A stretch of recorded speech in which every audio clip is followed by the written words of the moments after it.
इस वीडियो में पढ़ेंगे क्लास 9th के सब्जेक्ट साइंस का फिजिक्स पार्ट से चैप्टर नंबर 8 जिसका नाम है मोशन। मोशन का ये पार्ट 1 है। इस पार्ट में हम चैप्टर के सभी कॉन्सेप्ट्स को समझेंगे, डिस्कस करेंगे। इस चैप्टर में न्यूमेरिकल्स भी हैं, तो एनसीईआरटी के जो भी न्यूमेरिकल्स है उनका सॉल्यूशन और साथ ही कुछ एक्स्ट्रा क्वेश्चन जो कि इंपॉर्टेंट होंगे एग्जाम के लिए, उन सभी को पार्ट 2 में डिस्कस करेंगे। तो पार्ट 1, पार्ट 2 और इसी के साथ एनसीईआरटी सॉल्यूशन और इस चैप्टर के जो भी नोट्स है उन सभी का लिंक आपको नीचे डिस्क्रिप्शन बॉक्स में दिया गया है।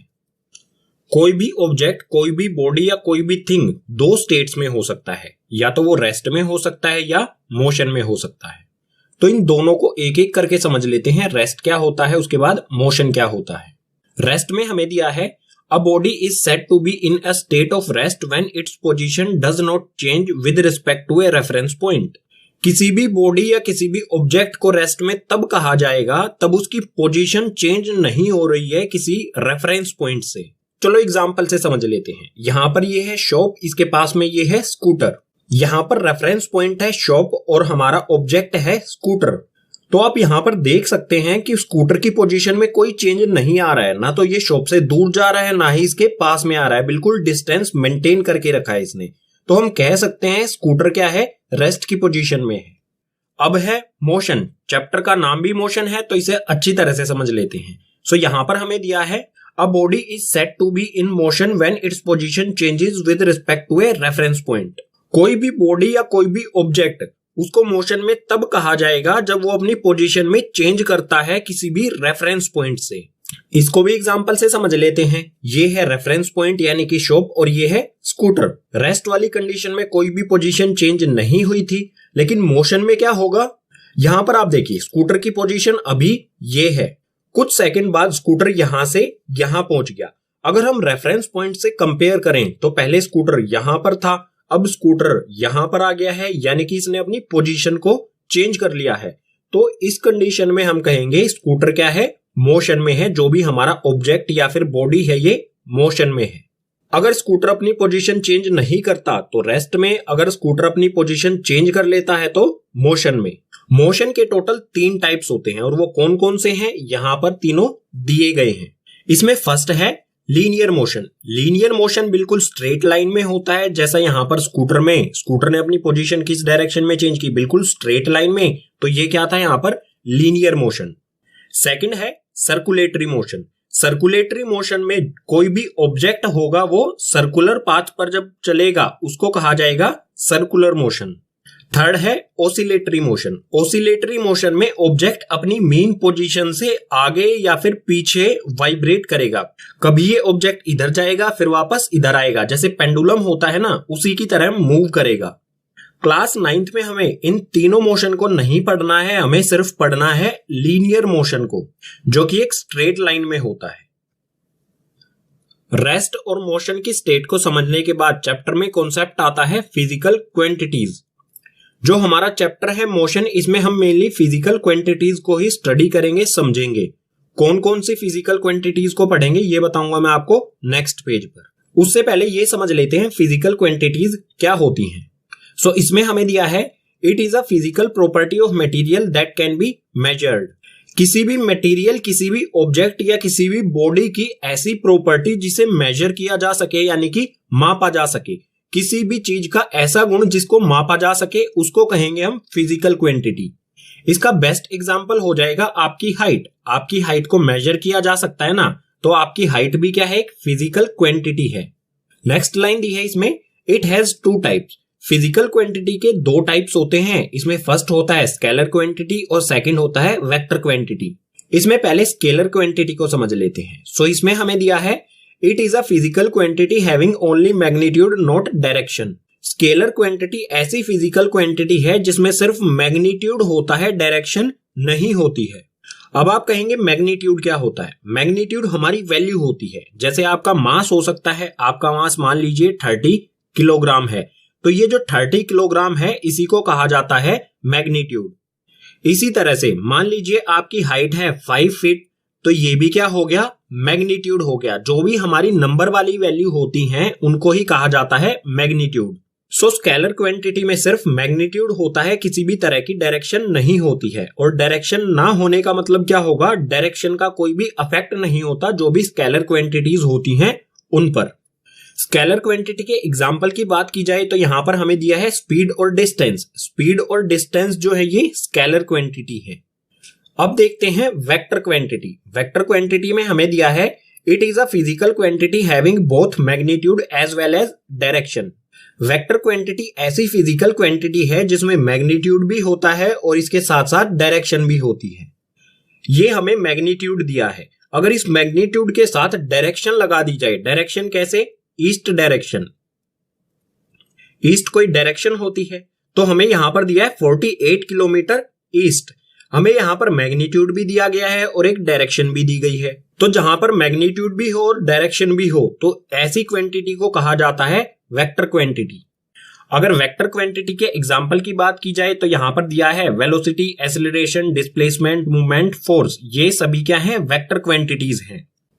फिजिक्स में हम स्टडी करते हैं फिजिकल क्वांटिटीज को। सो मोशन चैप्टर में भी हम फिजिकल क्वांटिटीज को स्टडी करेंगे। सो यहां पर दिया है फिजिकल क्वांटिटीज ऑफ मोशन। इस चैप्टर मोशन में जो भी फिजिकल क्वांटिटीज की स्टडी करेंगे वो यहाँ पर दी गई हैं। इसमें सबसे पहले है यहाँ पर डिस्टेंस, उसके बाद डिस्प्लेसमेंट, उसके बाद स्पीड, उसके बाद वेलोसिटी और उसके बाद एक्सेलरेशन। इन 5 फिजिकल क्वांटिटीज को पढ़ेंगे जिनके सामने राइट लगा है।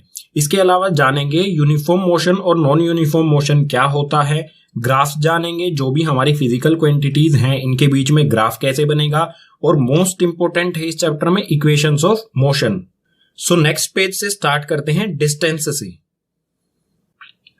सो यहां पर दिया है डिस्टेंस। डिस्टेंस क्या होता है, the actual path length travelled by an object is called distance. कोई ऑब्जेक्ट या कोई बॉडी किसी रास्ते यानी कि पाथ पर ट्रेवल यानी कि यात्रा करता है, तो जिस पाथ पर वो ट्रेवल करता है उसी पाथ की लेंथ यानी कि रास्ते की लंबाई को ही कहा जाता है डिस्टेंस। डिस्टेंस में हमें आगे कुछ पॉइंट्स दिए गए हैं, इन्हें भी समझ लेते हैं एक एक करके। सो यहां पर फर्स्ट है it is a scalar quantity. Distance एक स्केलर क्वांटिटी है यानी कि इसमें सिर्फ मैग्नीट्यूड होता है, इसमें कोई भी डायरेक्शन नहीं होती है। इसमें सेकंड है it always positive and cantt B zero. किसी भी मूविंग बॉडी या किसी भी मूविंग ऑब्जेक्ट का डिस्टेंस हमेशा पॉजिटिव होगा और कभी भी जीरो नहीं होगा। थर्ड पॉइंट दिया है its SI unit is metre. Distance की एसआई यूनिट होती है मीटर, यानी कि डिस्टेंस को हम मीटर में मापते हैं और मीटर का सिंबल होता है स्मॉल m। ये होता है मीटर का सिंबल। लेकिन डिस्टेंस को और भी यूनिट्स में मेजर किया जा सकता है, जैसे किलोमीटर हो गया, सेंटीमीटर हो गया, मिलीमीटर हो गया। इसके अलावा और भी बहुत सारी यूनिट्स होती हैं जैसे माइल्स वगैरह। अब एक एग्जांपल और ले लेते हैं डिस्टेंस का। सो हमें यहां पर ये दिया गया है A point, B point, C point और D पॉइंट। यहां से यहां, ठीक है, ये जो गैप आपको दिख रहा है ये है 10 मीटर, उसके बाद फिर से 10 मीटर, फिर से 10 मीटर, तो 0 से 10 तक जाएंगे, उसके बाद 20 हो जाएगा, 30, 40। इसी तरह से D पॉइंट है 100 मीटर पर। मान लीजिए A पॉइंट पर कोई बॉडी या कोई ऑब्जेक्ट है, वो यहां से A पॉइंट से D पॉइंट तक जाता है, यहां पर पहुंच गया, तो उसने कितना डिस्टेंस कवर किया। सिंपल सी बात है, जिस भी रास्ते पर वो चलकर गया है उसी रास्ते यानी कि पाथ की लेंथ को ही कहा जाता है डिस्टेंस। सो 0 से चला 100 तक, तो उसने कितना डिस्टेंस कवर किया, 100। अब एक और कंडीशन ले लेते हैं। मान लीजिए ये ऑब्जेक्ट A से चला D पर, D के बाद वो वापस मुड़ा और आ गया C पर। अब उसकी पोजीशन हो गई C, ये पोजीशन हो गई जहां पर मैंने डॉट लगाया है। तो यहां पर भी बिल्कुल सिंपल सी हमारी कैलकुलेशन होगी। A से गया D पर यानी कि 100 मीटर हो गई, ठीक है, ये हो गया 100 मीटर। उसके बाद D से वापस मुड़ा, वो आ गया C पर, तो D से C पर आने में उसे कितना डिस्टेंस कवर किया, 10, 20, 30, 40। तो ये किया इसने 40 मीटर। तो ये टोटल कितना चला, जो भी ऑब्जेक्ट या जो भी बॉडी था A से D पर गया, D से C पर आया, तो उसने टोटल कितना डिस्टेंस कवर किया, यहां से यहाँ 100, उसके बाद यहां से यहाँ 40। 100 प्लस 40 हो जाएगा 140 मीटर। डिस्टेंस हमेशा ऐड हो जाएगा जितना भी ऑब्जेक्ट चला होगा, उसने यात्रा की होगी, ट्रेवल किया होगा। डिस्टेंस के बाद अब है डिस्प्लेसमेंट। डिस्प्लेसमेंट क्या होता है, सो इसमें हमें दिया है the shortest distance between initial position and final position is called displacement. Initial position और फाइनल पोजीशन के बीच जो सबसे छोटा डिस्टेंस होता है उसी को कहा जाता है डिस्प्लेसमेंट। अब इनिशियल पोजीशन क्या होती है? इनिशियल पोजीशन वो पोजीशन होती है जहां से कोई भी हमारा ऑब्जेक्ट या कोई भी हमारी बॉडी चलना स्टार्ट करती है, स्टार्टिंग पोजीशन कह सकते हैं। और फाइनल पोजीशन वो होती है जहां पर वो बॉडी अपनी ट्रेवल यानी कि यात्रा को एंड करता है, समाप्त करता है अपनी यात्रा को, उस पोजीशन को कहा जाएगा फाइनल पोजीशन। सो डिस्प्लेसमेंट में हमें कुछ पॉइंट्स दिए गए हैं, इन्हें भी समझ लेते हैं। इसमें फर्स्ट है it is a vector quantity. Displacement एक वेक्टर क्वांटिटी होता है, यानी कि इसमें मैग्नीट्यूड के साथ साथ डायरेक्शन भी गिवन होती है। सेकंड पॉइंट है it can positive, negative and zero. Displacement positive भी हो सकता है, नेगेटिव भी हो सकता है और जीरो भी हो सकता है। अब पॉजिटिव किस कंडीशन में होगा, नेगेटिव किस कंडीशन में होगा, जीरो किस कंडीशन में होगा, इसको एग्जाम्पल से समझेंगे। उससे पहले थर्ड पॉइंट है its SI unit is metre. Distance की तरह भी डिस्प्लेसमेंट की एसआई यूनिट भी मीटर होती है, जिसका सिंबल होता है स्मॉल m। डिस्टेंस और डिस्प्लेसमेंट की एसआई यूनिट सेम यानी कि मीटर होती है, क्योंकि ये भी क्या है, एक तरह का डिस्टेंस ही है किन्हीं भी दो पोजीशंस के बीच में। सो अब एक एग्जांपल ले लेते हैं पॉजिटिव डिस्प्लेसमेंट के लिए। सपोज कीजिए हमारा कोई ऑब्जेक्ट या कोई बॉडी है जो ए पॉइंट पर है। ये जो डॉट बनाया है ये हो गया हमारा कोई ऑब्जेक्ट, और मूव करता है, आ जाता है डी पॉइंट पर। डी पॉइंट पर पहुंचने के बाद ये वापस से यू टर्न लेता है, अपनी डायरेक्शन चेंज करता है और सी पॉइंट पर आके यहाँ पे रुकता है। यानी इस ऑब्जेक्ट की इनिशियल पोजीशन, स्टार्टिंग पोजीशन को कहते हैं initial position. So initial position है ए और फाइनल पोजीशन है सी, जहां पर लास्ट में वो रुक जाता है। तो डिस्प्लेसमेंट क्या होता है? इनिशियल पोजीशन यानी स्टार्टिंग पोजीशन और फाइनल पोजीशन के बीच का डिस्टेंस। सो इस ए और सी पॉइंट के बीच कितना डिस्टेंस है? सो ए से अगर सी तक हम जाएंगे तो ये हो जाएगा, ये डिस्टेंस ये हो जाएगा 60 मीटर। अब डिस्प्लेसमेंट एक वेक्टर क्वांटिटी है, तो इसके साथ साथ हमें डायरेक्शन भी लिखनी होगी। डायरेक्शन क्या होगी? इनिशियल पोजीशन ये है, इनिशियल पोजीशन से किस साइड में है, ये कौन सी डायरेक्शन होती है? ये होता है ईस्ट, ये वेस्ट, ये नॉर्थ, ये साउथ। तो इसके साथ हम डायरेक्शन भी लिखेंगे। ये क्या हो जाएगा? 60 मीटर ईस्ट। सो ये हो गया हमारा डिस्प्लेसमेंट हमारे ऑब्जेक्ट का। अच्छा, डायरेक्शन कौन कौन सी होती हैं? ईस्ट, वेस्ट, नॉर्थ, साउथ, ये चार डायरेक्शन तो सबको पता है, लेकिन इसके अलावा भी कोई डायरेक्शन होती हैं? डेफिनेटली होती हैं, जैसे अपवर्ड या डाउनवर्ड, ऊपर की ओर या नीचे की ओर, ये भी क्या है? डायरेक्शन ही है। फॉरवर्ड यानी कि आगे की ओर, बैकवर्ड यानी कि पीछे की ओर, ये भी डायरेक्शन है।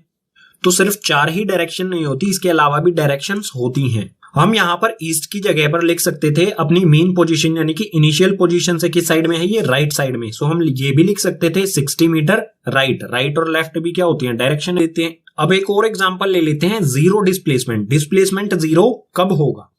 सपोज कीजिए कोई ऑब्जेक्ट हमारा ए से चला, ये ऑब्जेक्ट हमारा ए से चला, ये गया डी पर, डी से वापस यू टर्न लिया और वापस से आ गया अपने ए पॉइंट पर, इसी पॉइंट पर आकर रुक गया। तो इनिशियल पोजीशन यानी कि स्टार्टिंग पोजीशन क्या थी? ए पॉइंट। फाइनल पोजीशन जहां पर वो आकर रुका, फाइनल पोजीशन भी क्या हो गई? ए पॉइंट। जब इनिशियल पोजीशन और फाइनल पोजीशन सेम हो तो डिस्प्लेसमेंट जीरो होता है। इससे कोई फर्क नहीं पड़ता कि ये यहां से यहां घूम के आया है, लेकिन उसकी पोजीशन से फर्क पड़ता है। हमेशा हमें डिस्प्लेसमेंट को कैसे मेजर करना है? इनिशियल पोजीशन और फाइनल पोजीशन के बीच में एक स्ट्रेट लाइन बना देनी है, और उस स्ट्रेट लाइन की लेंथ को ही कहेंगे हम डिस्प्लेसमेंट। सपोज कर लीजिए ये हमारा कोई पॉइंट है, ये पॉइंट मान लीजिए एक्स। एक्स पॉइंट से हमारा कोई ऑब्जेक्ट इस रास्ते पर चला, ठीक है, ये चला इस रास्ते पर, ये आ गया यहां पर, यहां से चलना स्टार्ट किया, यानी इनिशियल पोजीशन, स्टार्टिंग पोजीशन हो गई एक्स। उसके बाद किसी भी रास्ते पर घूम के वो आया, इस वाई पोजीशन, वाई पॉइंट पर पहुंच गया, और फाइनल पोजीशन यहीं पर आकर रुक गया, तो फाइनल पोजीशन हो गई वाई। अब डिस्प्लेसमेंट क्या होगा? इससे कोई फर्क नहीं पड़ेगा कि वो कहां से घूम के आया है, किसी भी रास्ते से घूम के आया है। डिस्प्लेसमेंट होगा सिर्फ एक्स और वाई, इनिशियल पोजीशन और फाइनल पोजीशन के बीच का डिस्टेंस कितना है, इसी डिस्टेंस को कहा जाएगा डिस्प्लेसमेंट। पीछे वाले पेजेस पर डिस्टेंस और डिस्प्लेसमेंट को समझने के बाद अब हमारे लिए ये जानना जरूरी है कि डिस्टेंस और डिस्प्लेसमेंट में डिफरेंस क्या होता है, अंतर क्या होता है। सो यहां पर दिया है difference between distance and displacement.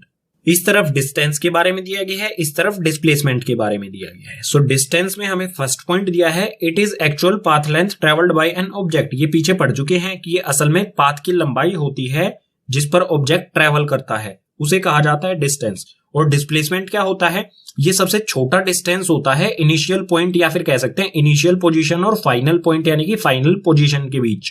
Second point दिया है it is a scalar quantity. Distance एक स्केलर क्वांटिटी है, वहीं डिस्प्लेसमेंट एक वेक्टर क्वांटिटी है। थर्ड पॉइंट दिया है it always positive and cantt B zero. Distance हमेशा पॉजिटिव होगा और कभी भी जीरो नहीं होगा किसी भी मूविंग बॉडी का। लेकिन डिस्प्लेसमेंट क्या होता है, it can be positive, negative and can be zero. Displacement positive भी हो सकता है, नेगेटिव भी हो सकता है और जीरो भी हो सकता है। ये हो गया यहां पर थर्ड डिफरेंस। जो भी ये डिस्टेंस और डिस्प्लेसमेंट के बीच डिफरेंस है, इसका आप एक स्क्रीनशॉट ले लीजिए और इसे मेमोराइज कर लीजिए, क्योंकि इस तरह का क्वेश्चन एग्जाम में आ सकता है और इससे पहले भी कई बार एग्जाम में इस तरह का क्वेश्चन आया है। डिस्टेंस और डिस्प्लेसमेंट को समझने के बाद चैप्टर में नेक्स्ट फिजिकल क्वांटिटीज आती हैं, स्पीड और वेलोसिटी। एक ही पेज पर इन दोनों को पढ़ लेते हैं ताकि इनके बीच का डिफरेंस भी हमें समझ में आए। सो यहां पर है स्पीड। स्पीड क्या होती है, the distance travelled by a body per unit time. किसी भी बॉडी या किसी भी ऑब्जेक्ट द्वारा पर यूनिट टाइम में जितना भी डिस्टेंस ट्रेवल किया गया हो उसी को कहा जाएगा स्पीड। अगर स्पीड को मैथमेटिकली एक्सप्रेस करना हो तो ये सिंपली हो जाएगा स्पीड इक्वल्स टू में distance upon time. So speed का फॉर्मूला हो जाएगा स्पीड इक्वल्स टू में डिस्टेंस अपॉन टाइम। बिल्कुल यही हमारी डेफिनेशन भी है, पर यूनिट टाइम में जितना भी डिस्टेंस कवर किया गया हो उसी को कहा जाता है स्पीड। अब स्पीड से रिलेटेड हमें कुछ पॉइंट्स दिए गए हैं, इन्हें भी समझ लेते हैं। इसमें फर्स्ट पॉइंट है it is a scalar quantity. Speed जो है एक स्केलर क्वांटिटी है जिसमें डायरेक्शन नहीं होती है, सिर्फ मैग्नीट्यूड होता है। सेकंड है इट ऑलवेज पॉजिटिव। स्पीड हमेशा पॉजिटिव होगी, कभी भी नेगेटिव या जीरो नहीं हो सकती, क्योंकि स्पीड होती है डिस्टेंस अपॉन टाइम। डिस्टेंस कभी भी ना तो जीरो होता है ना ही नेगेटिव होता है, इसलिए स्पीड भी ना ही जीरो होगी और ना ही नेगेटिव होगी, हमेशा पॉजिटिव होती है। थर्ड पॉइंट दिया है इट्स एसआई यूनिट। स्पीड की एसआई यूनिट के बारे में बोला गया है, तो एसआई यूनिट हम फाइंड करते हैं। फाइंड कैसे करेंगे, जो भी हमारा फॉर्मूला होता है, फॉर्मूला क्या है, speed equals to distance upon time. So distance की एसआई यूनिट होती है मीटर, जो मैंने आपको पीछे वाले पेजेस पर बताया था जहां पर हम डिस्टेंस पढ़ रहे थे। और टाइम की एसआई यूनिट होती है सेकंड। सो मीटर अपॉन सेकंड, यही हो जाएगी हमारी स्पीड की एसआई यूनिट। तो इट्स एसआई यूनिट यानी कि स्पीड की एसआई यूनिट क्या होगी, मीटर अपॉन सेकंड। स्पीड के सभी कॉन्सेप्ट्स पढ़ने के बाद अब देखते हैं वेलोसिटी।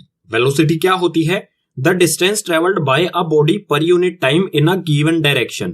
गिवन डायरेक्शन में किसी बॉडी या किसी ऑब्जेक्ट द्वारा पर यूनिट टाइम में जितना भी डिस्टेंस ट्रेवल किया गया हो उसे कहा जाएगा वेलोसिटी। इसको अगर हम सिंपली डिफाइन करना चाहें तो ये हो जाएगा it is speed with direction. ये स्पीड होती है डायरेक्शन के साथ। अगर स्पीड के साथ साथ हमें एक स्पेसिफिक डायरेक्शन भी दी गई हो तो उसे कहा जाता है वेलोसिटी। जिस तरह से हमने यहाँ पर स्पीड का फॉर्मूला बनाया है, मैथमेटिकली एक्सप्रेस किया है, बिल्कुल इसी तरह से हम वेलोसिटी को भी एक्सप्रेस कर सकते हैं। सो वेलोसिटी की मैथमेटिकल एक्सप्रेशन हो जाएगी velocity equals to displacement upon time. Velocity से रिलेटेड हमें कुछ पॉइंट्स भी दिए गए हैं, इन्हें भी समझ लेते हैं। इसमें फर्स्ट है it is vector quantity. Velocity एक वेक्टर क्वांटिटी होती है, क्यों, क्योंकि इसमें मैग्नीट्यूड के साथ साथ डायरेक्शन भी गिवन होती है। सेकंड है it can be positive, negative and zero. Velocity positive भी हो सकती है, नेगेटिव भी हो सकती है और जीरो भी हो सकती है। पॉजिटिव कब होगी, जब हमारा डिस्प्लेसमेंट पॉजिटिव होगा। नेगेटिव कब होगी, जब हमारा डिस्प्लेसमेंट नेगेटिव होगा। और जीरो कब होगी, जब हमारा डिस्प्लेसमेंट जीरो होगा। अब बात आती है वेलोसिटी की एसआई यूनिट की। एसआई यूनिट क्या होगी, इसी फॉर्मूले से फाइंड करते हैं। डिस्प्लेसमेंट की एसआई यूनिट मैंने बताया था मीटर होती है और टाइम की होती है सेकंड। सो वेलोसिटी की एसआई यूनिट आ गई मीटर अपॉन सेकंड, और यही एसआई यूनिट हमारी स्पीड की भी है। दोनों की एसआई यूनिट, स्पीड और वेलोसिटी दोनों की एसआई यूनिट होती है मीटर बाय सेकंड। स्पीड और वेलोसिटी दोनों को समझने के बाद बात आती है डिफरेंस की। डिफरेंस आप यहाँ पर साफ साफ देख सकते हैं। स्पीड क्या होती है, डिस्टेंस पर यूनिट टाइम, और ये वेलोसिटी क्या होती है, displacement per unit time. Speed scalar होती है और वेलोसिटी वेक्टर क्वांटिटी होती है। ये हमेशा पॉजिटिव होती है, ये पॉजिटिव, नेगेटिव या जीरो भी हो सकती है। तो ये डिफरेंस भी हो गए और हमारे कॉन्सेप्ट भी क्लियर हो गए। अब है स्पीड और वेलोसिटी से ही रिलेटेड एवरेज स्पीड और एवरेज वेलोसिटी। इन दोनों के फॉर्मूलों को समझ लेते हैं, क्योंकि एग्जाम में इन्हीं से रिलेटेड काफी न्यूमेरिकल्स आते हैं। सो एवरेज स्पीड का फॉर्मूला होता है एवरेज स्पीड इक्वल्स टू में total distance upon total time. अगर हमें 2 या 2 से ज्यादा स्पीड दी गई है और हमसे पूछा जा रहा है कि एवरेज स्पीड क्या होगी, तो हमें सबसे पहले फाइंड करना होगा टोटल डिस्टेंस, और टोटल डिस्टेंस को टोटल टाइम से डिवाइड करने पर आ जाएगी हमारी एवरेज स्पीड। इसी तरह से दो या दो से ज्यादा वेलोसिटी दी गई है हमें और हमसे बोला जाए एवरेज वेलोसिटी फाइंड करो, तो इसका भी सिंपल सा फॉर्मूला हो जाएगा। एवरेज वेलोसिटी इक्वल्स टू में initial velocity plus final velocity divide by 2।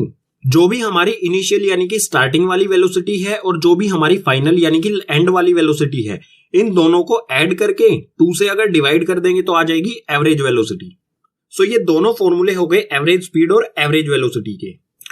अब इन दोनों फॉर्मूलों का यूज हमें किस तरह से करना है, तो उसके लिए देखनी होगी आपको इस चैप्टर की पार्ट 2 वाली वीडियो, जिसमें कुछ इंपॉर्टेंट क्वेश्चन किए जाएंगे और साथ ही जो भी एनसीईआरटी में न्यूमेरिकल्स हैं उन सभी न्यूमेरिकल्स को सोल्व भी किया जाएगा। तो इन दोनों फॉर्मूलों का किस तरह से यूज करना है उसके लिए लिंक दिया गया है पार्ट 2 का। डिस्टेंस, डिस्प्लेसमेंट, स्पीड और वेलोसिटी को समझने के बाद चैप्टर में नेक्स्ट कॉन्सेप्ट आता है टाइप्स ऑफ मोशन। जो भी मोशन है उसके टाइप्स। सो मोशन के टोटल 2 टाइप्स होते हैं, उसमें फर्स्ट होता है यूनिफॉर्म मोशन और सेकंड होता है नॉन यूनिफॉर्म मोशन। इस पेज पर समझ लेते हैं यूनिफॉर्म मोशन क्या होता है। सो यूनिफॉर्म मोशन में हमें दिया है when a body travels equal distance in equal interval of time then the motion is said to be uniform motion। अगर कोई बॉडी या कोई object equal interval of time यानी कि इक्वल टाइम में इक्वल डिस्टेंस कवर करे तो ऐसे मोशन को कहा जाएगा यूनिफॉर्म मोशन। एग्जाम्पल से समझ लेते हैं। सो यहाँ पर नीचे की तरफ हमें दिया गया है टाइम, सुबह का टाइम है 9 AM, 10 AM, 11 AM और 12 AM, और ऊपर की ओर हमें यहाँ पर दिया गया है डिस्टेंस। सो ये 0 किलोमीटर, ये 100 किलोमीटर, ये 200 और ये 300 किलोमीटर। सपोज कीजिए ये ट्रक अपनी मेन पोजीशन यानी कि 0 किलोमीटर से 9 बजे चलना स्टार्ट करता है। जब इसने चलना स्टार्ट किया तो उसके 1 घंटे बाद यानी कि 10 बजे इसने डिस्टेंस कवर कितना कर लिया, ये आ गया यहाँ पर। सो 0 से चला था 100 पर पहुंच गया 1 घंटे में, तो डिस्टेंस कवर किया इसने 100 किलोमीटर। बिल्कुल इसी तरह से 10 बजे यहाँ पहुंचा, फिर 1 घंटे बाद यानी कि 11 बजे ये पहुंच जाता है यहाँ पर। पहले 1 घंटे में इसने डिस्टेंस कवर किया था 100 किलोमीटर, अगले 1 घंटे में भी इसने क्या किया, अगर 100 से चला 200 पर पहुंचा यानी कि फिर से क्या किया, 100 किलोमीटर डिस्टेंस कवर किया, और वो भी सेम इंटरवल ऑफ टाइम में। यहां पर भी 1 आवर था, यहां पर भी 1 आवर यानी कि 1 घंटा। इसके बाद 200 से चल के ये पहुंच जाता है 300 किलोमीटर पर और यहां पर पहुंचता है 12 बजे।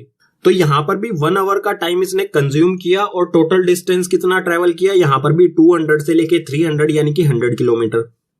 तो आप देख सकते हैं पहले वाले आवर में ये 100 किलोमीटर चला, नेक्स्ट वाले आवर में ये 100 किलोमीटर चला, उससे अगले आवर में भी ये कितना चला, 100 किलोमीटर, यानी कि इक्वल इंटरवल ऑफ टाइम में ये इक्वल डिस्टेंस कवर कर रहा है। तो इस तरह के मोशन को कहा जाता है यूनिफॉर्म मोशन।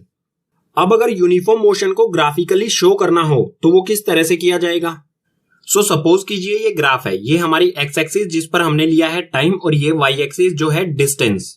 तो अगर यूनिफॉर्म मोशन का ग्राफ बनाया जाए तो वो बिल्कुल एक स्ट्रेट लाइन में जाएगा। बिल्कुल स्ट्रेट लाइन अगर हो तो इस तरह के मोशन को कहा जाता है यूनिफॉर्म मोशन। मोशन का सेकंड टाइप होता है नॉन यूनिफॉर्म मोशन। सो इसमें हमें दिया है when a body travel unequal distance in equal interval of time it is said to be non uniform motion. कोई ऑब्जेक्ट या कोई body equal interval of time यानी कि इक्वल टाइम में अनइक्वल डिस्टेंस अगर कवर करे तो इस तरह के मोशन को कहा जाएगा नॉन यूनिफॉर्म मोशन।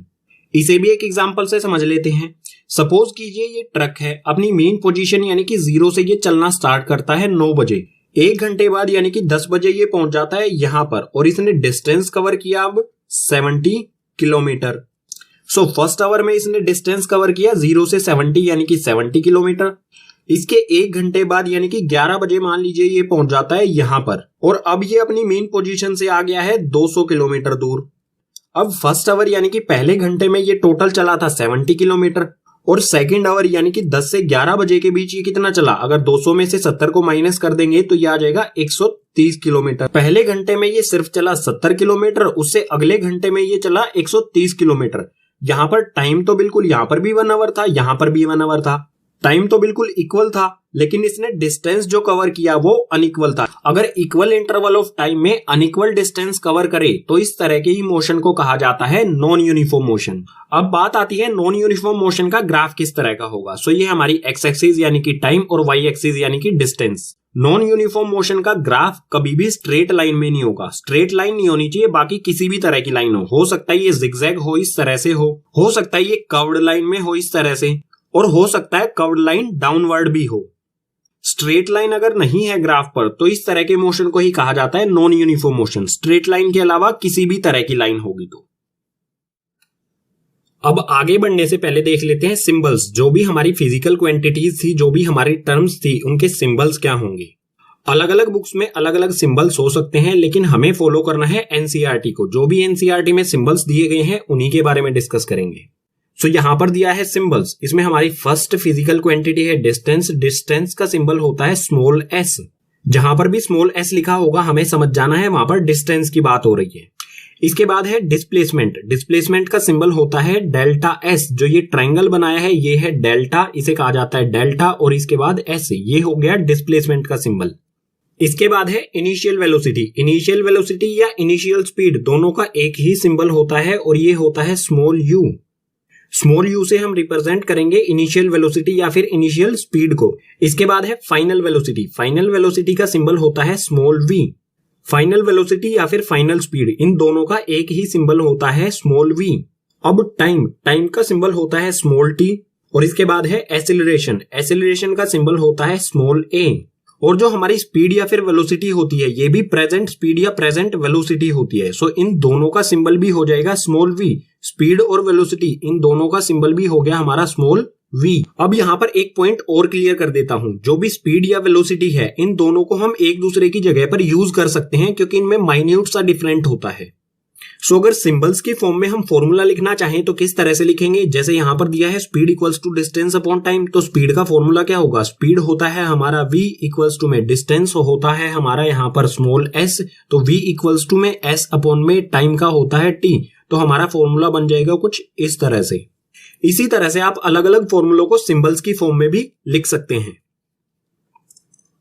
अब चैप्टर में नेक्स्ट फिजिकल क्वांटिटी आती है एक्सेलरेशन। एक्सेलरेशन क्या होता है। सो यहां पर हमें दिया है the rate of change of velocity of an object with respect to time is called acceleration. किसी ऑब्जेक्ट की वेलोसिटी में चेंज होने की रेट को ही कहा जाता है एक्सेलरेशन। नेक्स्ट लाइन में दिया है it is a vector quantity. Acceleration vector quantity होती है, यानी कि इसमें डायरेक्शन और मैग्नीट्यूड दोनों चीजें होती हैं। और डायरेक्शन चेंज होने पर एक्सेलरेशन में भी चेंज हो सकता है। अगर एक्सेलरेशन को मैथमेटिकली एक्सप्रेस करना हो तो ये किस तरह से किया जाएगा। बिल्कुल सिंपल है। सपोज कर लीजिए किसी ऑब्जेक्ट की इनिशियल वेलोसिटी u है, फाइनल वेलोसिटी v है और टाइम है t। पहले किसी ऑब्जेक्ट की स्पीड या वेलोसिटी u थी, अब उसने अपनी स्पीड को इंक्रीज कर दिया, अब उसकी स्पीड हो गई v। u से v स्पीड होने में टाइम लगा t। तो एक्सेलरेशन को हम मैथमेटिकली किस तरह से एक्सप्रेस करेंगे। एक्सेलरेशन का सिंबल होता है a। So a equals to में चेंज इन वेलोसिटी। वेलोसिटी में यहां पर कितना चेंज हुआ है, फाइनल वेलोसिटी v। अगर इसमें से इनिशियल वेलोसिटी u को हम माइनस कर दें तो हमें मिल जाएगा चेंज की वेलोसिटी में कितना चेंज हुआ है। सो हम लिखेंगे v minus you. So v minus you और अपॉन में t। जितना भी वेलोसिटी में चेंज हुआ है टाइम के रिस्पेक्ट में उसी को कहा जाता है एक्सेलरेशन। सो ये सिंपल सा फॉर्मूला हो गया एक्सेलरेशन का। एक्सेलरेशन से रिलेटेड हमें कुछ पॉइंट्स दिए गए हैं, इन्हें भी समझ लेते हैं। इसमें फर्स्ट है इट में बी पॉजिटिव और नेगेटिव। एक्सेलरेशन पॉजिटिव भी हो सकता है और नेगेटिव भी हो सकता है। सेकंड है negative acceleration is also known as retardation और डी एक्सेलरेशन। जो नेगेटिव एक्सेलरेशन यानी कि माइनस में जो एक्सेलरेशन होता है उसको रिटार्डेशन भी कहा जाता है और डी एक्सेलरेशन भी कहा जाता है।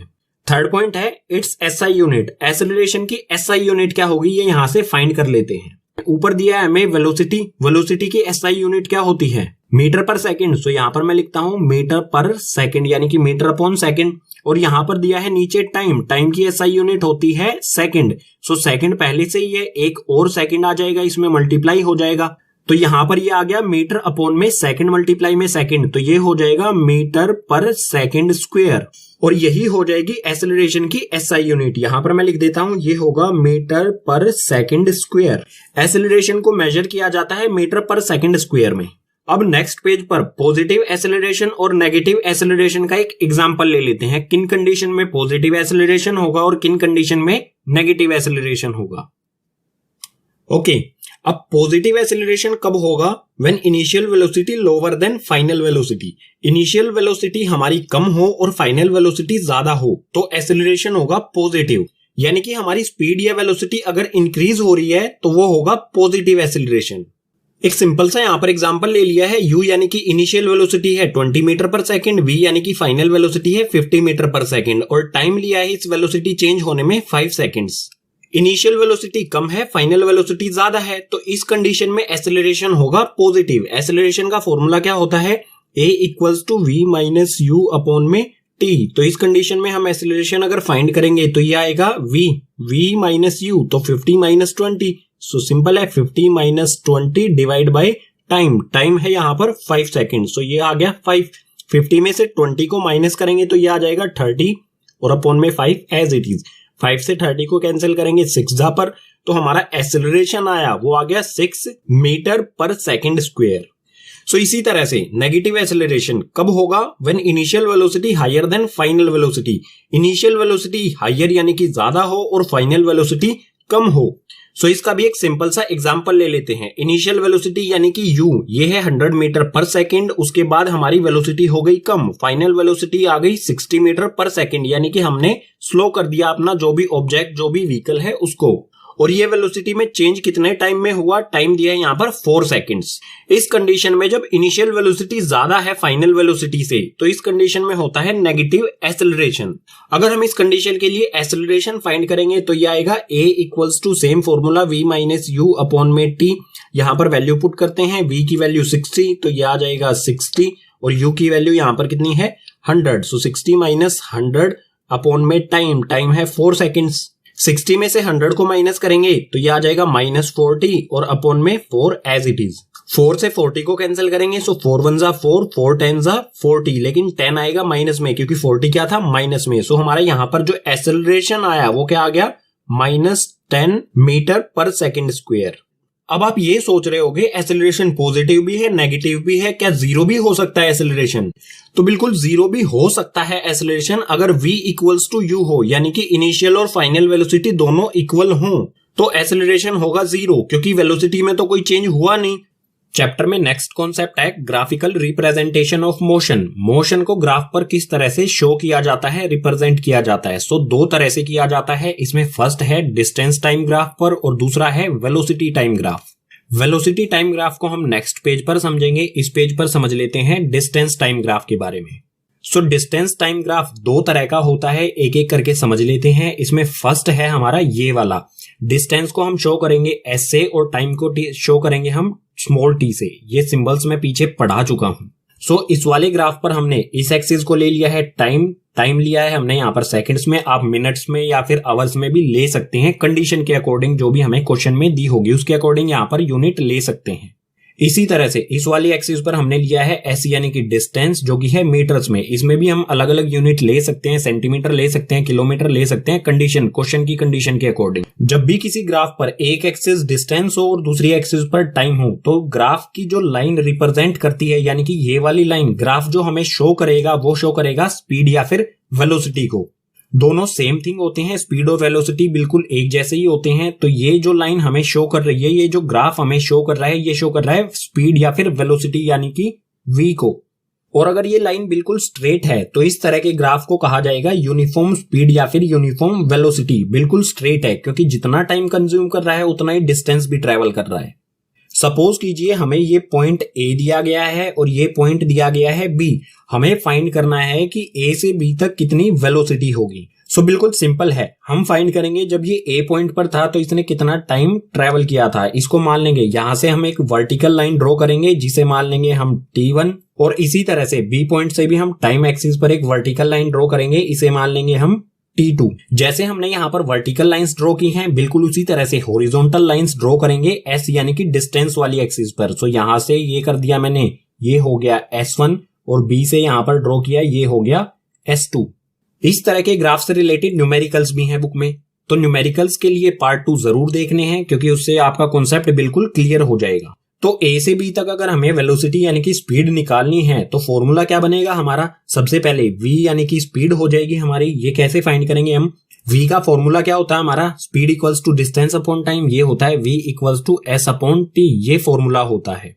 तो सबसे पहले फाइंड करेंगे A से B तक कितना डिस्टेंस कवर हुआ है, और ये पता लगाने के लिए हमें करना होगा S2 में से S1 को minus. So V equals to में डिस्टेंस की जगह पर यहाँ आ जाएगा S यानी कि डिस्टेंस की जगह पर आ जाएगा S2 माइनस S1, और अपॉन में टाइम है, तो टाइम कितना कंज्यूम हुआ है यहाँ पर। टाइम फाइंड करने के लिए हम क्या करेंगे, T2 में से T1 को माइनस कर देंगे। सो ये आ गया T2 minus T1। Uniform speed या यूनिफॉर्म वेलोसिटी से रिलेटेड हमारा एक नया फॉर्मूला आ गया है जो कि ग्राफिकल प्रॉब्लम्स को सोल्व करने में हमारी हेल्प करेगा। सो ये फॉर्मूला आप अच्छी तरह से याद रखें। अब डिस्टेंस टाइम ग्राफ में हमारा सेकंड टाइप आता है ये। यहां पर भी हमारा ये डिस्टेंस वाली एक्सिस है, ये टाइम वाली एक्सिस है। T for time, S for distance. जो हमारी ये वेलोसिटी वाली लाइन है ये स्ट्रेट नहीं है। अगर ये स्ट्रेट नहीं है तो इस कंडीशन में होगी नॉन यूनिफॉर्म स्पीड या फिर नॉन यूनिफॉर्म वेलोसिटी। चाहे ये अपवर्ड मूव कर रही हो चाहे ये डाउनवर्ड मूव कर रही हो, तो दोनों कंडीशन में अगर स्ट्रेट नहीं है तो ये होगा नॉन यूनिफॉर्म स्पीड या फिर non uniform velocity. Distance time graph से रिलेटेड हमारे जो भी कॉन्सेप्ट से वो हो गए हैं कंप्लीट। अब नेक्स्ट पेज पर देखते हैं वेलोसिटी टाइम ग्राफ। सो अब है velocity time graph. Velocity time graph भी दो टाइप के होते हैं, फर्स्ट और सेकंड। फर्स्ट वाले को समझते हैं पहले। यहां पर हमें दिया है ये है टाइम एक्सिस और ये है वेलोसिटी या फिर स्पीड एक्सिस। यहां पर स्पीड हमें दी गई है मीटर पर सेकंड में। जो वेलोसिटी टाइम ग्राफ पर स्लोप होता है, इस लाइन को कहा जाता है स्लोप ऑफ ग्राफ। तो ये स्लोप शो करता है हमें एक्सेलरेशन को। बिल्कुल इसी तरह से सेकंड वाले ग्राफ में भी यहाँ पर टाइम है, यहाँ पर वेलोसिटी है, तो ये स्लोप शो करेगा सेम एक्सेलरेशन को। जब भी हमारा वेलोसिटी टाइम ग्राफ होगा तो ये वाली लाइन यानी कि स्लोप ऑफ द ग्राफ हमें शो करेगा एक्सेलरेशन को दोनों कंडीशन में। लेकिन इन दोनों में डिफरेंस क्या है, इसमें तो एक्सेलरेशन नहीं हो रहा है लेकिन इसमें एक्सेलरेशन हो रहा है। किस तरह से एक्सेलरेशन क्या होता है, वेलोसिटी में चेंज होना। यहां पर आप देखो वेलोसिटी जो है वेलोसिटी की लाइन के परपेंडिकुलर है, यानी कि टाइम एक्सिस के पैरेलल है ये स्लोप। अगर वेलोसिटी में कुछ इंक्रीमेंट होता है तो ये स्लोप कुछ इस तरह से होता, ऊपर की ओर जा रहा होता। लेकिन ये स्लोप बिल्कुल टाइम एक्सिस के पैरेलल है, यानी कि वेलोसिटी में कोई भी बढ़ोतरी नहीं हो रही है। ना तो वेलोसिटी बढ़ रही है ना ही वेलोसिटी कम हो रही है, बिल्कुल सेम है। तो इस तरह के मोशन को कहा जाता है यूनिफॉर्म मोशन, वेलोसिटी जब कांस्टेंट हो। अब यहाँ पर सेकंड कंडीशन में आप देख सकते हैं टाइम जैसे जैसे बढ़ रहा है इसी तरह से वेलोसिटी भी इंक्रीमेंट हो रही है। और ये जो एक्सेलरेशन वाली लाइन है यानी कि स्लोप ऑफ द ग्राफ है, ये बिल्कुल अगर स्ट्रेट लाइन में है तो इस तरह के मोशन को कहा जाएगा यूनिफॉर्म एक्सेलरेटेड मोशन। क्योंकि यहाँ पर वेलोसिटी में बिल्कुल सेम रेट से हो रहा है इंक्रीमेंट, और सेम रेट से इंक्रीमेंट हो रहा है तो इसे कहेंगे यूनिफॉर्म एक्सेलरेटेड मोशन। ये तो हो गया स्लोप ऑफ द ग्राफ यानी कि एक्सेलरेशन के बारे में। लेकिन इसमें एक इंपॉर्टेंट पॉइंट आता है, वेलोसिटी टाइम ग्राफ से हम डिस्टेंस भी फाइंड कर सकते हैं। कैसे फाइंड करेंगे, सपोज कीजिए जो ये स्लोप ऑफ द ग्राफ है इस पर हमें दो पॉइंट दिए गए हैं, ये पॉइंट है ए, ये पॉइंट है बी। हमें फाइंड करना है ए से बी तक कितना डिस्टेंस कवर हुआ। तो ए से नीचे की तरफ एक परपेंडिकुलर लाइन ड्रॉ कर देंगे टाइम एक्सिस पर, बिल्कुल इसी तरह से बी से भी एक परपेंडिकुलर लाइन ड्रॉ कर देंगे टाइम एक्सिस पर। जहां पर भी ये टाइम एक्सिस पर टच करेगी इन पॉइंट्स को कुछ भी नाम दे देंगे। सपोज कीजिए हमने सी और डी नाम दे दिया। अब डिस्टेंस क्या होगा, जो ABCD, जो ये ABCD हमारा फिगर बना है ये एक रेक्टेंगल टाइप का बना है, तो इस वाले पार्ट का जो एरिया होगा उसी को कहा जाएगा, इसी एरिया को कहा जाएगा डिस्टेंस यानी कि S हमारा क्या होता है, डिस्टेंस या फिर मैग्नीट्यूड ऑफ डिस्प्लेसमेंट। इस वाले पार्ट का अगर हम एरिया फाइंड कर लेंगे तो वो बिल्कुल इक्वल होगा डिस्टेंस के। यानी कि अगर हमें डिस्टेंस फाइंड करना है तो ABCD जो ये क्वाड्रिलेटरल बना है इसका एरिया फाइंड करना होगा। बिल्कुल इसी तरह से सेकंड वाले ग्राफ में भी सपोज कीजिए हमें पॉइंट ए और पॉइंट बी दिया गया है, हमें फाइंड करना है यहां पर भी डिस्टेंस। तो यहां पर भी ए से एक परपेंडिकुलर लाइन ड्रॉ कर देंगे टाइम एक्सिस पर और बी से भी इसी तरह से करेंगे। अब यहां पर भी अगर हमें डिस्टेंस फाइंड करना है तो इस वाले पार्ट का फाइंड करना होगा एरिया, वही एरिया होगा डिस्टेंस या फिर मैग्नीट्यूड ऑफ डिस्प्लेसमेंट के इक्वल। अब जो भी ग्राफ हमने पढ़े हैं इनसे रिलेटेड न्यूमेरिकल्स भी हैं और न्यूमेरिकल्स को करेंगे हम पार्ट 2 में। उसके लिए पार्ट 2 की वीडियो आपने जरूर देखनी है जिसका लिंक आपको नीचे डिस्क्रिप्शन बॉक्स में दिया गया है। अब है इस चैप्टर का most important topic, equation of motion by graphical method. Motion की टोटल 3 इक्वेशंस होती हैं, उनको ग्राफिकल मेथड से किस तरह से प्रूफ किया जाएगा। तो सबसे पहले ये जान लेते हैं मोशन की 3 कौन कौन सी इक्वेशंस हैं। सो यहां पर हमें दिया है there are 3 equations of motion. Motion की टोटल 3 इक्वेशन होती हैं, इसमें तीनों इक्वेशंस यहां पर दी गई हैं। ये वाली है हमारी फर्स्ट इक्वेशन, ये वाली है सेकंड इक्वेशन और ये वाली है थर्ड इक्वेशन। फर्स्ट वाली इक्वेशन को कहा जाता है equation of velocity time relation और सेकंड वाली इक्वेशन को कहा जाता है equation of position time relation. इसी तरह से थर्ड वाली इक्वेशन को कहा जाता है equation of position velocity relation. अब इन तीनों इक्वेशंस के जो नाम दिए गए हैं इनको भी याद रखना आपके लिए जरूरी है, क्योंकि क्वेश्चन पेपर में जो क्वेश्चन आएगा वो इस तरह से तो आएगा नहीं कि prove first equation of motion. Question आएगा कुछ इस तरह से, prove equation of velocity time relation. अगर आपको नहीं पता है वेलोसिटी टाइम रिलेशन वाली इक्वेशन कौन सी है तो आप कौन सी इक्वेशन को प्रूव करके आएंगे? हो सकता है आप इसको प्रूव करके आ जाएं, इसको करके आ जाएं या इसको, यानी कि गलती करने के चांसेस हैं। तो आप इन तीनों इक्वेशंस के जो नाम है इनको जरूर याद रखें। अब ये तीनों इक्वेशन कहां से आई, कैसे बनी, इसको समझते हैं नेक्स्ट पेज से। ग्राफिकल मेथड से हम इन तीनों इक्वेशंस को करेंगे प्रूव। सो फर्स्ट इक्वेशन को नेक्स्ट पेज से स्टार्ट करते हैं। So first equation of motion, जिसे equation of velocity time relation भी कहा जाता है, इसको प्रूव करते हैं ग्राफिकली। सो हमें ये ग्राफ दिया गया है वेलोसिटी टाइम ग्राफ, और वेलोसिटी टाइम ग्राफ पर जो स्लोप होता है, ये जो स्लोप है ए बी, ये क्या शो करेगा? एक्सीलरेशन को। सो यहां पर लिखा है slope of velocity time graph. जो भी ये स्लोप है ए बी, इसके इक्वल में लिख देते हैं, ये है ए बी, ये क्या शो करता है? एक्सीलरेशन को। सो यहां पर आगे लिख देंगे इक्वल्स टू में एक्सीलरेशन। अब इस ग्राफ में कुछ लाइंस हम ड्रॉ करेंगे। जो हमारा ए बी स्लोप है, बी पॉइंट से हम एक परपेंडिकुलर ड्रॉ करेंगे टाइम एक्सिस पर। ये हमने ड्रॉ कर दी इस पॉइंट को, जहां पर भी ये टाइम एक्सिस पर टच होती है, इस पॉइंट को कुछ भी नाम दे देंगे, ये ए बी, इसको दे देते हैं सी। इसी तरह से ए पॉइंट से एक परपेंडिकुलर ड्रॉ करेंगे बीसी पर, ये हमने ड्रॉ कर दिया बीसी, इस पॉइंट को नाम दे देंगे हम डी। अब जो भी ऑब्जेक्ट है उसकी वेलोसिटी ए पॉइंट पर क्या होगी? ए पॉइंट पर होगी इनिशियल वेलोसिटी यानी कि यू, और जो बी पॉइंट है, बी पॉइंट कहां पर वेलोसिटी शो कर रहा है? यहां पर, इस पॉइंट पर। जो ये वेलोसिटी वाली एक्सिस है, इस पॉइंट पर कितनी वेलोसिटी होगी? इस पर होगी फाइनल वेलोसिटी यानी कि वी। अब यहां पर ध्यान से सुनो, जो हमारा बीई है, एडी है और ओसी है, ये एक दूसरे के पैरेलल भी हैं, ये तीनों लाइंस, और एक दूसरे के इक्वल भी हैं। इसी तरह से ओए और सीडी, ये दोनों भी एक दूसरे के पैरेलल भी हैं और इक्वल भी हैं। अब बात आती है जो स्लोप होता है ग्राफ में, ये है स्लोप ए बी। स्लोप किसके इक्वल होता है? स्लोप का फॉर्मूला होता है स्लोप इक्वल्स टू में राइज अपॉन रन, यानी कि स्लोप कितना उठा हुआ है और कितनी दूर तक उठा हुआ है। सो यहाँ पर स्लोप क्या है हमारा? स्लोप है ए बी। स्लोप के लिए लिख देते हैं हम यहाँ पर ए बी इक्वल्स टू में राइज। स्लोप का राइज कहां से कहां तक हुआ है? तो देखो ये है स्लोप, ये कहां से उठा है? डी पॉइंट से बी तक उठा है, तो इस राइज की जगह पर हम लिख देंगे बी डी, ये आ गया बी डी, और अपॉन में रन, जो इसका ओरिजिनल पॉइंट ए है, यहां से कितनी दूर तक उठा हुआ है? यहां से ए से लेके डी तक उठा हुआ है। सो रन की जगह पर आ जाएगा हमारा ए डी। अब जो ये लाइन बीसी है, बीसी किन दो लाइन से जुड़ के बना है? यहां पर लिखता हूं मैं बीसी इक्वल्स टू में, बीसी दो लाइन से जुड़ के बनी है, बीडी प्लस में डीसी, या फिर लिख सकते हैं सीडी। तो इसमें लिख देता हूं मैं बीडी प्लस में सीडी। ये दोनों अगर ऐड हो जाती हैं तो ये बीसी के इक्वल हो जाते हैं। आप देख सकते हैं ये बीडी प्लस में सीडी पूरी लाइन बीसी बनाती है।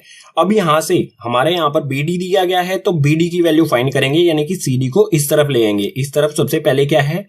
बीसी, और दूसरी तरफ से आया यहां पर प्लस का सीडी है, इस तरफ आगे हो जाएगा माइनस का सीडी, और इक्वल्स टू में बीडी एज इट इज। जो भी हमारी ये बीडी की वैल्यू आई है, इसको हम पुट कर देंगे इस वाली इक्वेशन में बीडी की जगह पर। सो इस साइड में A B as it is और इक्वल्स टू में बीडी, बीडी की जगह पर लिखूंगा मैं बीसी माइनस सीडी। तो इस बीडी की जगह पर आ गया हमारा बीसी माइनस में सीडी और अपॉन में एडी एज इट इज। अब यहां पर वैल्यूज पुट करते हैं। ए बी हमारा क्या होगा? ए बी स्लोप क्या शो करता है? एक्सेलरेशन को, और एक्सेलरेशन का सिंबल होता है स्मॉल ए। सो एक्सेलरेशन की जगह पर आ गया हमारा स्मॉल ए।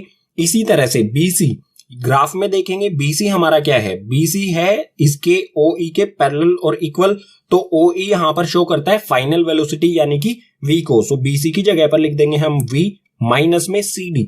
सीडी क्या होगा हमारा? ये है सीडी, सीडी किसके पैरेलल है? ओ ए के। तो ओ ए यहां पर शो करता है इनिशियल वेलोसिटी यानी कि यू, तो सीडी की जगह पर आ जाएगा यू और अपॉन में एडी। एडी की जगह पर क्या आएगा? ये है एडी, ये इक्वल है ओसी के, और ओसी क्या शो करता है? इस साइड में क्या, इस साइड में क्या चीज बढ़ रही है? टाइम। तो ओसी को हम शो करेंगे टाइम यानी कि टी से, जो एडी के इक्वल है, तो एडी की जगह पर आ गया टाइम। अब इसको रीअरेंज करने पर बन जाएगी हमारी मोशन की फर्स्ट इक्वेशन यानी कि वेलोसिटी टाइम रिलेशन। जो हमारा यहाँ पर डिनोमिनेटर में टी है, इसको इस साइड ले जाएंगे, यहाँ पर ये डिवाइड में है, इस साइड आके हो जाएगा मल्टीप्लाई में, तो इस तरफ आके हमारा क्या हो जाएगा? ए टी, टी ए में मल्टीप्लाई हो जाएगा और इक्वल्स टू में V minus U as it is आ जाएगा।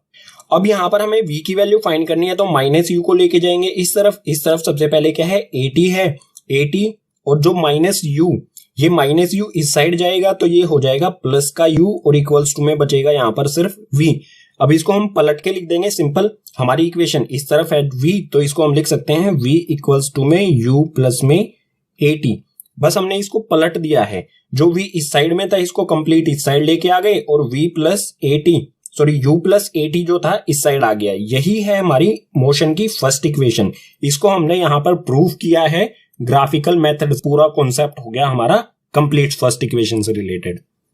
अब नेक्स्ट पेज पर प्रूव करेंगे मोशन की सेकंड इक्वेशन को। उसके लिए आपको याद रखना है मोशन की फर्स्ट इक्वेशन को, इसका यूज करेंगे हम सेकंड इक्वेशन को प्रूव करने में। सो अब है सेकंड इक्वेशन ऑफ मोशन, जिसे equation of position time relation भी कहा जाता है। इसको हम बिल्कुल सेम ग्राफ से प्रूव करेंगे जिसका यूज हमने मोशन की फर्स्ट इक्वेशन को प्रूव करने के लिए यूज किया था। सो ये ग्राफ वही है, बिल्कुल वेलोसिटी टाइम ग्राफ, जिसमें बिल्कुल सेम स्लोप हमें AB दिया गया है। इसके अलावा हमने यहाँ पर BE, BC और AD इन लाइंस को कंस्ट्रक्ट किया है जैसा हमने फर्स्ट इक्वेशन में किया था। अब जो ये स्लोप दिया गया है हमें AB, इस स्लोप के नीचे का एरिया, इसका नीचे का एरिया होगा ये वाला।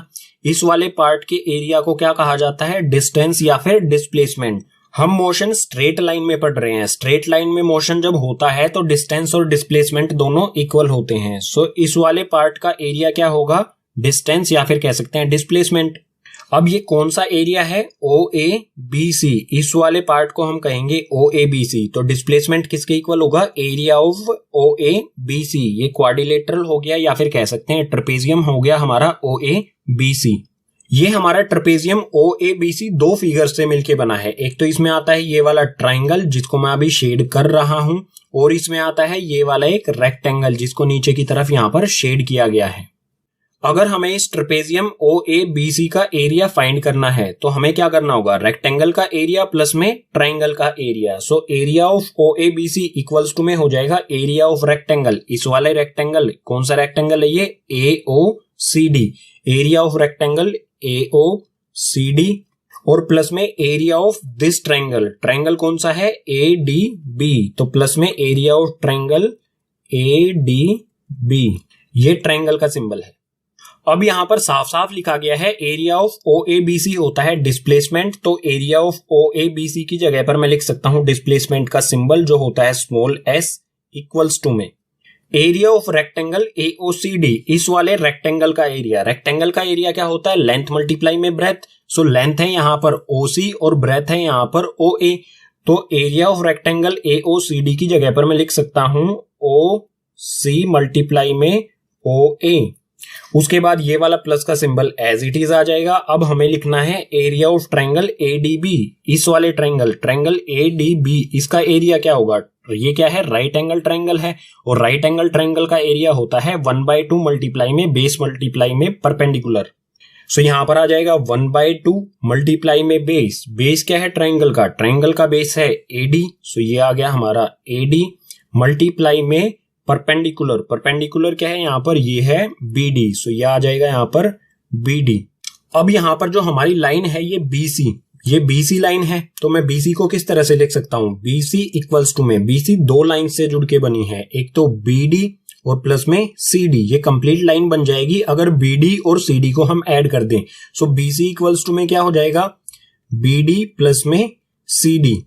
अब यहां पर भी BD दिया गया है तो इस BD की वैल्यू फाइंड करेंगे। BD की वैल्यू का फाइंड करने का मतलब होगा प्लस CD को हम इस साइड भेज दें। सो इस साइड में पहले से ही है यहां पर BC, और दूसरी साइड से प्लस वाला CD इस साइड आएगा तो ये हो जाएगा माइनस का CD, और इक्वल्स टू में रहेगा यहां पर BD as it is.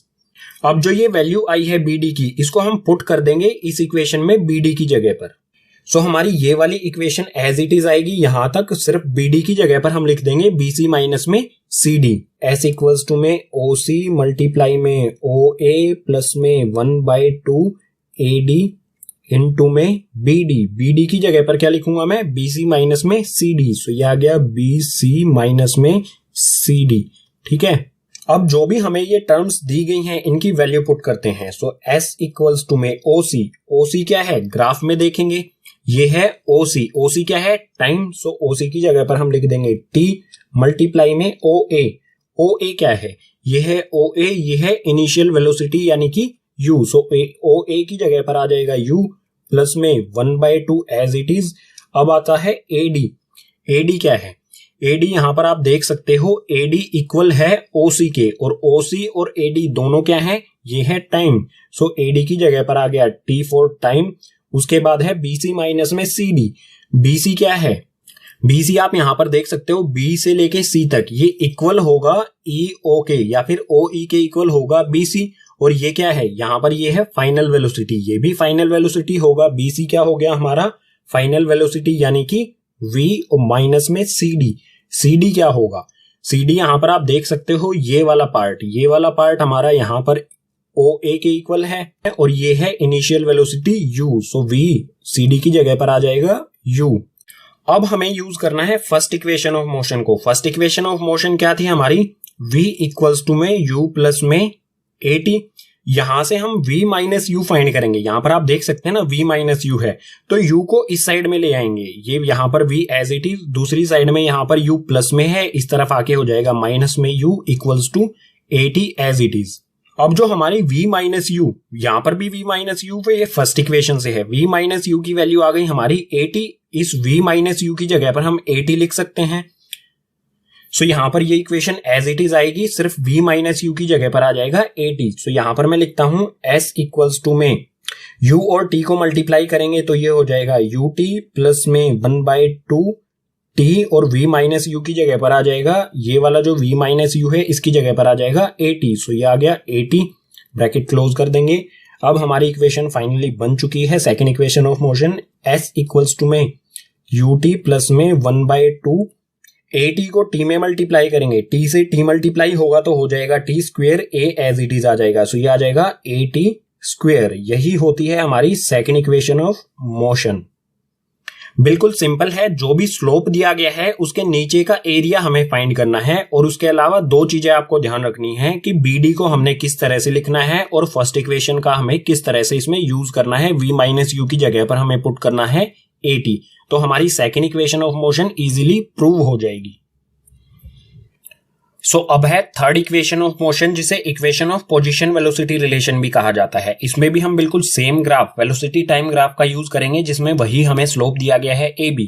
So area under slope, जैसा कि सेकेंड इक्वेशन में बताया गया था, स्लोप के अंडर का ये वाला एरिया होता है डिस्प्लेसमेंट। सो बिल्कुल सेम कॉन्सेप्ट रहेगा, area under slope equals to displacement और equals to area of OABC। ये वाला फिगर कौन सा है हमारा? OABC, इसका एरिया होता है डिस्प्लेसमेंट। हम सेकेंड इक्वेशन की तरह ही OABC इसी फिगर का एरिया फाइंड करेंगे, लेकिन डिफरेंट फॉर्मूले के साथ। ये हमारा फिगर OABC ये क्वाड्रिलेटरल है, और किस तरह का क्वाड्रिलेटरल है? इसमें दो पैरेलल साइड्स हैं, OA और BC पैरेलल साइड्स हैं, यानी कि ये हो गया ट्रेपेजियम। सो इस पर एरिया ऑफ ट्रेपेजियम का फॉर्मूला लगा देंगे। सो यहां पर लिखा है एरिया ऑफ ट्रेपेजियम OABC। इस वाले OABC ट्रेपेजियम का फॉर्मूला क्या होगा? फॉर्मूला होता है 1/2 मल्टीप्लाई में सम ऑफ पैरेलल साइड्स मल्टीप्लाई में एल्टीट्यूड।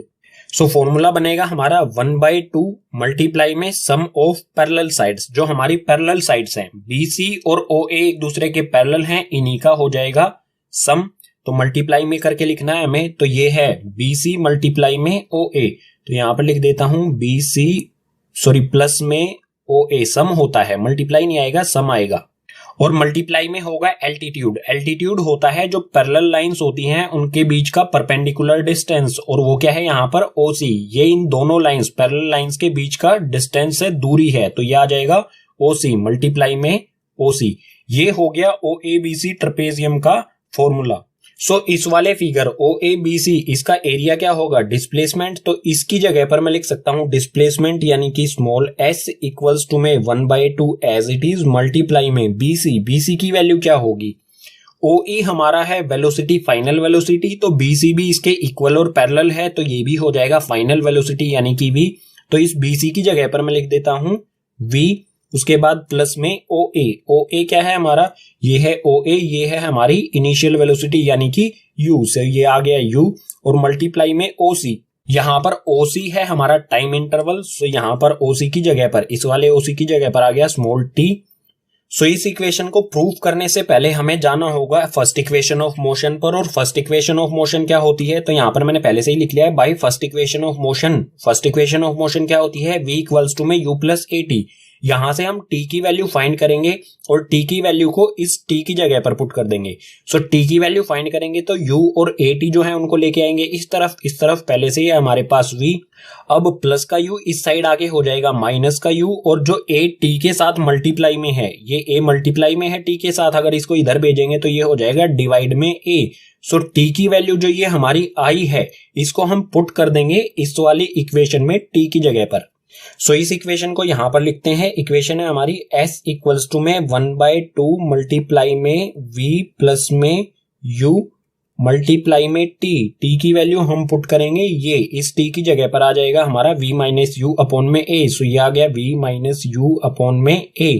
अब बिल्कुल सिंपल है, इस इक्वेशन को हमें सिर्फ सोल्व करना है, हमारी थर्ड इक्वेशन ऑफ मोशन हो जाएगी प्रूव। सो आगे करते हैं। s इस साइड में एज इट इज रहेगा, s इक्वल्स टू में 1 को हम v प्लस यू में मल्टीप्लाई कर देंगे तो v प्लस यू ही रहेगा, कोई डिफरेंस नहीं आएगा।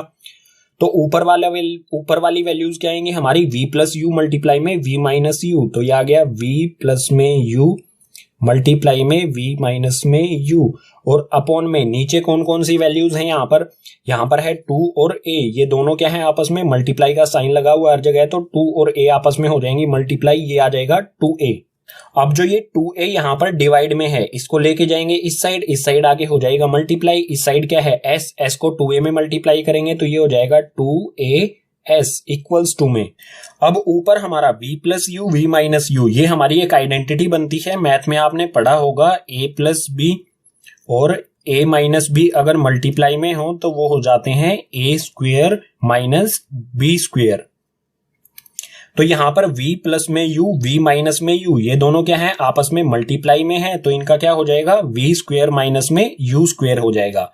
तो ये आ गया v स्क्वेयर माइनस में u स्क्वेयर, यही होगी हमारी थर्ड इक्वेशन ऑफ मोशन। या फिर हम रीराइट कर देते हैं इसे, v square minus you square को लिख देते हैं इस साइड में, v स्क्वेयर माइनस में u स्क्वेयर इक्वल्स टू में 2as। ये हो गई हमारी थर्ड इक्वेशन यहां पर प्रूव। फाइनली चैप्टर का लास्ट कॉन्सेप्ट आता है डिस्टेंस और speed of a circular path. अगर कोई ऑब्जेक्ट किसी सर्कुलर पाथ पर मूव कर रहा हो तो डिस्टेंस और स्पीड किस तरह से मेजर किए जाएंगे। सो मान लीजिए ये एक सर्कुलर पाथ है जिसका सेंटर O है और इसका रेडियस दिया गया है स्मॉल r। अगर कोई ऑब्जेक्ट इस पॉइंट से चलना स्टार्ट करता है, यहां से चल के वो घूम के वापस यहीं पर आ जाता है, एक चक्कर पूरा कंप्लीट कर लेता है, तो उसने कितना डिस्टेंस कवर किया। आप देख सकते हैं अगर कोई ऑब्जेक्ट यहां से इसके आउटर पाथ पे से चला है तो ये क्या है सरकमफ्रेंस ऑफ अ सर्कल। और सरकमफ्रेंस क्या होता है, यानी सरकमफ्रेंस का फॉर्मूला क्या होता है, वही होगा डिस्टेंस। सो सरकमफ्रेंस का फॉर्मूला होता है 2 पाई r, और पाई की वैल्यू क्या होती है, अगर क्वेश्चन में पाई की वैल्यू नहीं दी गई है तो हम यूज करेंगे 22/7। एक चक्कर लगाने में उसने डिस्टेंस कवर किया है 2 पाई r, ये हो जाएगा डिस्टेंस। अब बात आती है स्पीड की। मान लीजिए उसने एक चक्कर लगाने में यहां से यहां वापस आने में टाइम लगा दिया स्मॉल t, तो स्पीड क्या होगी, स्पीड क्या होता है, स्पीड इक्वल्स टू में distance upon time. So speed equals to distance cover किया उसने 2 पाई r, कितने टाइम में कवर किया, अपॉन में आ जाएगा t। ये हो जाएगी इस ऑब्जेक्ट की स्पीड जिसने टाइम t में एक चक्कर इसका सर्कुलर पाथ का कंप्लीट किया। इसी कॉन्सेप्ट के साथ चैप्टर हो जाता है कंप्लीट। चैप्टर में सभी चीजें समझने की हैं, कुछ भी चीज ऐसी नहीं है जिसे हम रट सकते हैं। तो अगर आपको सारी चीजें समझ में आई हैं तो इस वीडियो को कीजिए अपने क्लासमेट्स के साथ शेयर। कुछ ऐसा रह गया है जो समझ में नहीं आया था उसे आप कमेंट बॉक्स में कमेंट कर सकते हैं। और इस चैप्टर के जो न्यूमेरिकल्स है उनको पार्ट 2 में कराया जाएगा। इसके अलावा चैप्टर के एनसीईआरटी सॉल्यूशन और नोट्स, इन तीनों के लिंक आपको नीचे डिस्क्रिप्शन बॉक्स में दिए गए हैं।